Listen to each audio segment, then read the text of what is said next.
So mga par, alam naman po natin na basta ang ating pambansang kamao Manny Pacquiao ang lumalaban sa bakbakan, dinudumog talaga ng mga boxing fans. Maski ang huling laban ni Pacman kontra kay Mario Barrios, sa edad nito na 46 anyos, marami pa rin sa taga-suporta ni Pacman na nanood ng kanyang laban ng live at ngayon po mga idol sa unang promotion ng MP Promotion sa Amerika, kung saan feature dito ang kanyang panganay na anak na si Jimwell. Tila hindi pa rin po binigo ng mga boxing fans na suportahan nila si Boss Manny dahil ayon po sa report mga idol, sold out na po ang ticket ng laban ng unang promotion ni Boss Manny sa US. Bukod sa merong magagandang undercard sa laban, malamang isa talaga sa mga gustong suportahan ng mga boxing fans ang unang laban din ni Pacboy. At talagang hindi na tayo magugulat mga idol na sa paglisa ni Boss Manny sa boxing sports, posible talaga mga idol na may ipasa nito kay Jimwell ang kasikatan nito sa mga boxing fans. Well, para sa atin mga idol, maganda talagang katayuan ngayon ng Manny Pacquiao promotion. Sakaling mai-push nila na palakihin ang promotion nito sa Amerika, lalo pa andyan si Sean Gibbons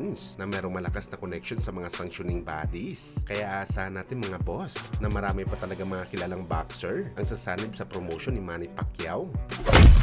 Samantala speaking sa numbers mga idol sa venue, may mga ilang site nga po mga idol ang naglabas ng update sa ticket na bakbakan ni Naoya Inoue at Alan Picasso. Kasama na nga dito si Junto Nakatani, kung saan mga idol ang venue ng laban meron 3,900 plus seating capacity, pero ang for sale pa dito mga idol 2,600 plus pa na upuan. Ibig sabihin nito mga idol meron palang 1,300 plus na naibenta na ticket, kung saan nagkakahalaga ito mga idol ng $91,000 ang kita. At tayo nga po sa mga boxing fans mga boss, sobrang lugi daw ang laban ni Inoue. Masyadong mababa daw ito mga idol, lalo pa mga bigatin na Japanese fighter ang maglalaban. Well, sa totoo lang mga boss, lugi talaga ang numbers na to. Siguradong abono talaga si Boss Turkey dito sa boxing event ni Inoue at Nakatani. Hindi naman kasi si Japan ang kanilang lalabanan. Makailang beses na nangyari to mga idol. Pang Japan lang talaga ang hatak ni Inoue. Kung sa Japan gaganapin ang laban na to, paniguradong magkukulangan ng upuan. Pero gayon pa man mga boss, hindi naman ito ang goal ni Boss Turkey. Kahit malugi ito sa boxing event, dahil ang habol nito mga idol